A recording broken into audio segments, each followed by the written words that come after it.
Hi friends, welcome back to my YouTube channel.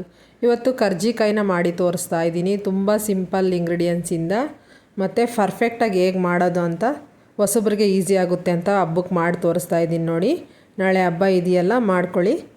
ನೋಡಿ ಈಗ ಹೇಗೆ ಮಾಡೋದು ಅಂತ ನೋಡೋಣ ಬನ್ನಿ. ಮೊದಲು ಇಲ್ಲಿ ಟೀ ಗ್ಲಾಸ್ ತೋರಿಸಿದ್ನಲ್ಲ, ಆ ಟೀ ಗ್ಲಾಸಲ್ಲಿ 3 ಗ್ಲಾಸು ಕಡಲೆ ಬೀಜ ತೊಗೊಂಡಿದ್ದೀನಿ ನಾನು. ಇದನ್ನು ಲೋ ಫ್ಲೇಮಲ್ಲಿ ಚೆನ್ನಾಗಿ ಹುರ್ಕೋಬೇಕು. ನೋಡಿ, ಈ ಥರ ಬಣ್ಣ ಚೇಂಜ್ ಆಗಬೇಕು. ಅದಕ್ಕೆ ಈ ಥರ ಹುಡ್ಕೊಂಡು ಸೈಡ್ಗೆ ಇಟ್ಕೊಂಡಿದ್ದೀನಿ. ಮತ್ತು ಆ ಚಿಪ್ಪೆಲ್ಲ ಕ್ಲೀನ್ ಮಾಡ್ಕೋಬೇಕು. ಈಗ ಒಣ ಕೊಬ್ಬರಿ ಅದರಿಂದನೇ 2 ಗ್ಲಾಸ್ ತೊಗೊಂಡಿದ್ದೀನಿ. ಅದನ್ನು ಕೂಡ ಸುಮ್ಮನೆ ಲೈಟಾಗಿ ಬಿಸಿ ಮಾಡ್ಕೊತೀನಿ. ಜಾಸ್ತಿ ದಿನ ಇಟ್ಟರೂ ಕೆಡಲ್ಲ ಆಗ. ಈಗ ಹುರ್ಗಡ್ಲೆ 2 ಗ್ಲಾಸ್ ತೊಗೊಂಡಿದ್ದೀನಿ. ಅದೇ ಗ್ಲಾಸಲ್ಲೇ ಒಂದೊಂದಾಗಿ ಪುಡಿ ಮಾಡ್ಕೊತಾ ಇದ್ದೀನಿ. ನೋಡಿ, ಇಲ್ಲಿ ಮೊದಲು ಹುರ್ಗಡ್ಲೆ ಮತ್ತು ಏಲಕ್ಕಿ 6 ತೊಗೊಂಡಿದ್ದೀನಿ. ಕಡಲೆ ಬೀಜ 3 ಗ್ಲಾಸು ಟೀ ಗ್ಲಾಸಲ್ಲಿ. ಇಷ್ಟನ್ನ ಈಗ ಪುಡಿ ಮಾಡ್ಕೋಬೇಕು. ಇಲ್ಲಿ ಒಣಕೊಬ್ಬರಿ ಏನು ನಾನು ಮಿಕ್ಸಿಗೆ ಹಾಕ್ತಾಯಿಲ್ಲ, ಯಾಕಂದರೆ ತುರಿದಿಟ್ಕೊಂಡಿದ್ದೀನಲ್ಲ, ಹಂಗೆ ಮಿಕ್ಸ್ ಮಾಡ್ತಾಯಿದ್ದೀನಿ. ಹಂಗೆ ತಿಂದರೆ ಚೆನ್ನಾಗಿರುತ್ತೆ ಅಂತ. ಈಗ ಕಡಲೆ ಬೀಜನ ಲೈಟಾಗಿ ತರಿಯಾಗಿ ರುಬ್ಕೊಂಡಿದ್ದೀನಿ. ಇಲ್ಲಿ 1 ಕಪ್ಪಲ್ಲಿ ಅಂದರೆ 4 ಗ್ಲಾಸ್ ತೊಗೊಂಡಿದ್ದೀನಿ ಟೀ ಗ್ಲಾಸಲ್ಲಿ. ಬೆಲ್ಲದ ಪುಡಿನ ತೊಗೊಂಡಿದ್ದೀನಿ, ರೆಡಿ ಬರುತ್ತಲ್ಲ ಬೆಲ್ಲ, ಅದನ್ನು ತೊಗೊಂಡಿದ್ದೀನಿ ನಾನು. ನೀವು ಕುಟ್ಟಿ ಪುಡಿ ಮಾಡಿ ಮಿಕ್ಸಿ ಜಾರ್ಗೆ ಮಿಕ್ಸ್ ಮಾಡ್ಕೊಳ್ಳಿ ಹಾಕಿ. ನಾನಿಲ್ಲಿ ಪುಡಿ ಆಗಿರೋದ್ರಿಂದ ಎಲ್ಲ ಮಿಕ್ಸ್ ಮಾಡ್ಕೊತಾ ಇದ್ದೀನಿ. ನೋಡಿ, ಈ ಥರ ಪುಡಿ ರೆಡಿ ಆಯ್ತು. ಇವಾಗ ಈಗ ಹಿಟ್ಟನ್ನ ಕಲಿಸ್ಕೊಳ್ಳೋಣ, ಮೈದಾ ಹಿಟ್ಟನ್ನ. ಈಗ 1 ಕಪ್ಪು, ಈಗ ತೋರಿಸಿದ್ನಲ್ಲ ಬೆಲ್ಲ ಹಾಕಿರೋ ಕಪ್ಪು, ಅದೇ ಕಪ್ಪಲ್ಲೇ 1 ಕಪ್ ತೊಗೊಂಡಿದ್ದೀನಿ. ಇಲ್ಲಿ ಒಂದು 20 ಕರ್ಜಿಕಾಯಿ ಆಗುತ್ತೆ ನಾನು ಮಾಡ್ತಾಯಿರೋ ಮೆಜರ್ಮೆಂಟಲ್ಲಿ. 1 ಚಿಟಿಕೆ ಉಪ್ಪು ಹಾಕ್ಬಿಟ್ಟು ಕಲಿಸ್ಕೊತಾ ಇದ್ದೀನಿ. ಚಪಾತಿಗಿಂತ ಸ್ವಲ್ಪ ಮೆತ್ತಗೆ ಕಲಿಸ್ಕೋಬೇಕು. ಚಪಾತಿ ಹಿಟ್ಟು ಕಲಿಸ್ತೀವಲ್ಲ, ಅದಕ್ಕಿಂತ ಸ್ವಲ್ಪ ಮೆತ್ತಗೆ.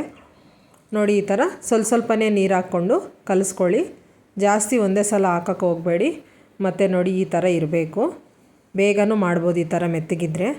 ಈಗ 1 ಟೀ ಸ್ಪೂನು ಎಣ್ಣೆ ಹಾಕ್ಕೊಂಡು ಚೆನ್ನಾಗಿ ಕಲಿಸ್ಕೊತಾ ಇದ್ದೀನಿ. ನೋಡಿ, ಈ ಥರ ಇಸ್ಕಿಟ್ಕೊಂಡ್ರೆ ಬೇಗನೂ ಮಾಡ್ಕೊಬೋದು ನಾವು. ಈಗ ಹಿಟ್ಟು ಕಲಸಿದ್ದಾಯಿತು. ನೋಡಿ, ಚೆನ್ನಾಗಿ ಒಂದು 10 ನಿಮಿಷ ನೆನೆಯಾಗಿ ಬಿಡಿ. ಟೈಮ್ ಇದ್ದರೆ ಒಂದು 20 ನಿಮಿಷ ನೆನೆಯಾಗಿ ಬಿಡಿ. ಚೆನ್ನಾಗಿ ನೆಂದರೆ ಇನ್ನೂ ಚೆನ್ನಾಗಿ ಬರುತ್ತದು. ನೋಡಿ, ಈಗ ಈ ಥರ ಇದೆ ನಾನು ಕಲಸಿರೋಂತಹ ಹಿಟ್ಟು. ನಾನಿಲ್ಲಿ ಚಿರೋಟಿ ರವೆ ಏನು ಉಪಯೋಗಿಸಿಲ್ಲ, ಮತ್ತು ಗಸಗಸೆ ಮತ್ತು ಬಿಳಿ ಎಳ್ಳು ಏನು ಉಪಯೋಗಿಸ್ತಾ ಇಲ್ಲ. ಸಿಂಪಲ್ಲಾಗಿ ತೋರಿಸ್ತಾ ಇದ್ದೀನಿ. ತುಂಬ ಪರ್ಫೆಕ್ಟಾಗಿ ಬರುತ್ತೆ, ಟೇಸ್ಟ್ ಅಷ್ಟೇ ಚೆನ್ನಾಗಿರುತ್ತೆ. ನೋಡಿ, ಈಗ ನಿಂಬೆಹಣ್ಣು ಗಾತ್ರದಲ್ಲಿ ಒಂದಿಷ್ಟಿಷ್ಟೇ ಹಿಟ್ಟನ್ನ ಈ ಥರ ತಗೊಂಡು ರೌಂಡಾಗಿ ಬಾಲ್ ಶೇಪಲ್ಲಿ ಮಾಡ್ಕೋಬೇಕು. ಈ ರೀತಿ ಒಂದೊಂದೇ ಉಂಡೆಗಳನ್ನ ಮಾಡಿಕೊಂಡು ನೋಡಿ, ಈ ಥರ ಕರ್ಜಿಕಾಯಿ ಮಾಡೋದು ಎಲ್ಲರ ಹತ್ರನೂ ಇರುತ್ತೆ, ಅದನ್ನು ತಗೋಬೇಕು.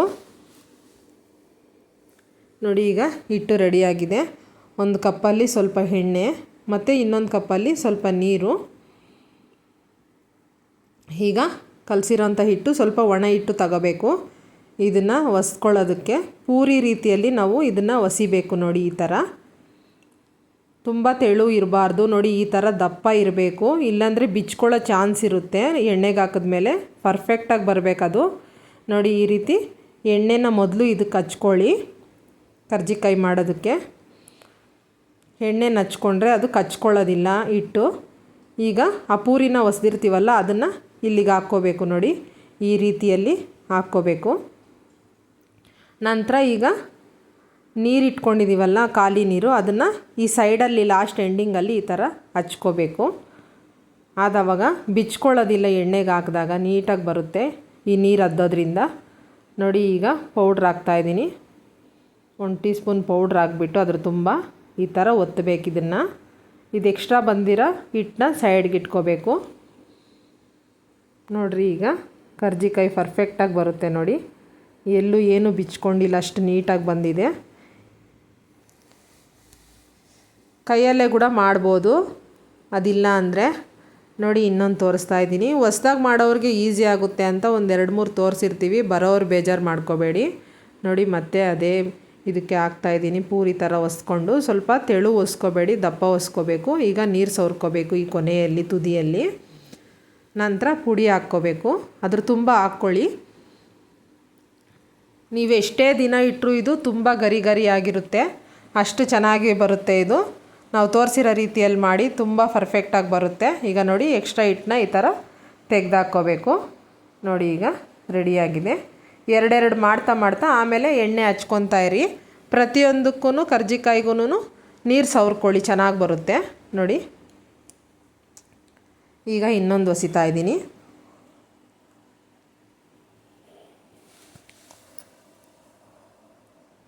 ಹಬ್ಬಕ್ಕೆ ಮಾಡ್ಕೊಳ್ಳಿ ಅಂತ ತುಂಬ ಈಸಿ ಮೆಥಡಲ್ಲಿ ತೋರಿಸಿದ್ದೀನಿ.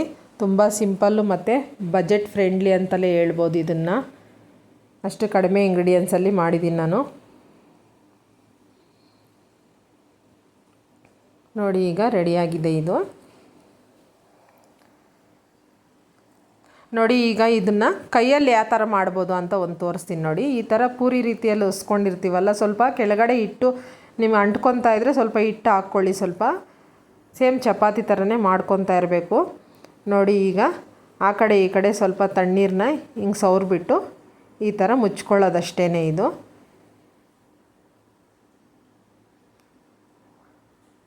ನಿಮಗೆ ಕರ್ಜಿಕಾಯಿ ಮೌಲ್ಡ್ ಇಲ್ಲ ಅಂದರೆ ಈ ಥರ ಮಾಡ್ಕೋಬೋದು, ಕೈಯಲ್ಲೇ ಮಾಡ್ಕೋಬೋದು ನೋಡಿ. ಪರ್ಫೆಕ್ಟಾಗಿ ಬರುತ್ತೆ. ಇನ್ನು ನೋಡಿ ಇದು ಕೈಯಲ್ಲಿ ಮಾಡಿರೋ ಅಂತಹದ್ದು ಇನ್ನು ಈಸಿಯಾಗಿ ರೆಡಿ ಆಯಿತು. ಈಗ ಎಣ್ಣೆಯಲ್ಲಿ ಡೀಪ್ ಫ್ರೈ ಮಾಡ್ಕೊಳ್ಳೋಣ. ನಾನು ಡೀಪ್ ಫ್ರೈ ಮಾಡ್ಕೊಳ್ಳೋದಕ್ಕೆ ಇಂಥ ಬಾಣಲಿಗಳನ್ನೇ, ಸ್ವಲ್ಪ ಹಳೆ ಬಾಣಲಿಗಳನ್ನ ಯೂಸ್ ಮಾಡ್ತೀನಿ, ಬೇಜಾರು ಮಾಡ್ಕೋಬೇಡಿ. ಈಗ 1/4 kg ಸ್ವಲ್ಪ ಜಾಸ್ತಿ ಎಣ್ಣೆ ಹಾಕ್ಕೊಂಡಿದ್ದೀನಿ. ಬಿಸಿ ಆಗಬೇಕು ಚೆನ್ನಾಗಿ ನೋಡಿ. ಈ ಥರ ಹಿಟ್ಟು ಹಾಕಿ ನೋಡಿದಾಗ ಅದು ಮೇಲೆ ಬಂದರೆ ಸ್ವಲ್ಪ ಬಿಸಿ ಆಗಿದೆ ಅಂತ ಅರ್ಥ. ಅಂಥ ಟೈಮಲ್ಲಿ ಲೋ ಫ್ಲೇಮಲ್ಲಿ ಇಟ್ಬಿಟ್ಟು ಒಂದೊಂದೇ ಕರ್ಜಿಕಾಯಿನ ಹಾಕ್ಕೊತಾ ಇದ್ದೀನಿ. ಚೆನ್ನಾಗಿ ಗೋಲ್ಡನ್ ಕಲರ್ ಬರೋವರೆಗೂ ಫ್ರೈ ಮಾಡ್ಕೋಬೇಕು ಇದನ್ನು.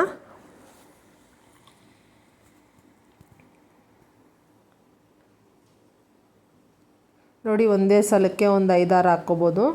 ನೀವು ಒಂದು 10 ಮಾಡಿಕೊಂಡು, ಜಾಸ್ತಿ ಮಾಡೋರಾದರೆ ಒಂದು 10 ಮಾಡಿಕೊಂಡು ಬೇಗ ಫ್ರೈ ಮಾಡ್ಕೋಬೇಡಿ. ಯಾಕಂದರೆ ಆರಿದ ಮೇಲೆ ಅದು ಬಿಚ್ಕೊಳ್ಳೋ ಚಾನ್ಸ್ ಇರುತ್ತೆ ಪುಡಿನ. ಅದಕ್ಕೆ ಮೊದಲೇ ಮಾಡ್ಕೊತಾ ಇರಿ. ಇಲ್ಲ ಇಬ್ಬರಿದ್ರೆ ಬೇಗ ಒಬ್ರು ಮಾಡಿಕೊಡ್ಬೋದು, ಒಬ್ರು ಈ ಥರ ಡೀಪ್ ಫ್ರೈ ಮಾಡ್ಬೋದು ನೋಡಿ. ಈ ಥರ ಉಲ್ಟಾ ಮಾಡ್ಕೊಳ್ಳಿ. ಆ ಕಡೆ ಈ ಕಡೆ ಎರಡು ಕಡೆನೂ ಚೆನ್ನಾಗಿ ಲೋ ಫ್ಲೇಮಲ್ಲಿ ಬೇಯಿಸ್ಕೊಳ್ಳಿ. ಗರಿ ಗರಿಯಾಗಿ ಚೆನ್ನಾಗಿ ಬರುತ್ತೆ. ಪೇಷನ್ಸಿಂದ ಮಾಡಿದ್ರೆ ಇನ್ನೂ ಚೆನ್ನಾಗಿ ಬರುತ್ತೆ ಫ್ರೆಂಡ್ಸ್. ಇದು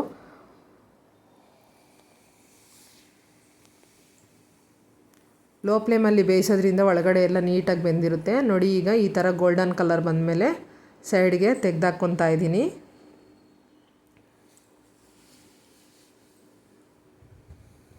ನಮ್ಮ ಚಾನಲ್ನ ಇನ್ನೂ ಯಾರನ್ನು ಹೊಸ್ದಾಗಿ ನೋಡ್ತಾ ಇದ್ದರೆ, ಸಬ್ಸ್ಕ್ರೈಬ್ ಮಾಡದೆ ನೋಡ್ತಾ ಇದ್ದರೆ ಪ್ಲೀಸ್ ಸಬ್ಸ್ಕ್ರೈಬ್ ಮಾಡ್ಕೊಂಡು ನೋಡಿ, ಸಪೋರ್ಟ್ ಮಾಡಿ. ಇಂಥ ಈಸಿ ರೆಸಿಪಿಗಳನ್ನ, ಹೊಸ ಹೊಸ ರೆಸಿಪಿಗಳನ್ನ ತೋರಿಸ್ತಾ ಇರ್ತೀವಿ ನೋಡಿ, ಸಪೋರ್ಟ್ ಮಾಡಿ ನೋಡಿ. ಒಂದು ಲೈಕ್ ಮಾಡಿ ನಮ್ಮ ರೆಸಿಪಿಗಳನ್ನ ನೋಡಿ. ಈಗ ಮತ್ತಿನ್ನೊಂದು ಬ್ಯಾಚ್ ಹಾಕಿದ್ದೀನಿ. ಈಗ ಇದನ್ನು ಕೂಡ ಈ ಥರ ಉಲ್ಟಾ ಮಾಡ್ಕೋಬೇಕು. ಎರಡು ಕಡೆನೂ ಈ ಥರ ಚೆನ್ನಾಗಿ ಫ್ರೈ ಮಾಡ್ಕೋಬೇಕು.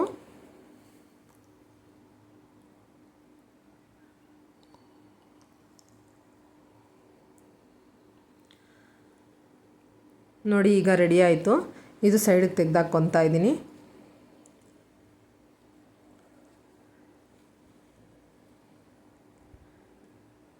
ನೋಡಿ ಈಗ ಕರ್ಜಿಕಾಯಿ ರೆಡಿ ಆಯಿತು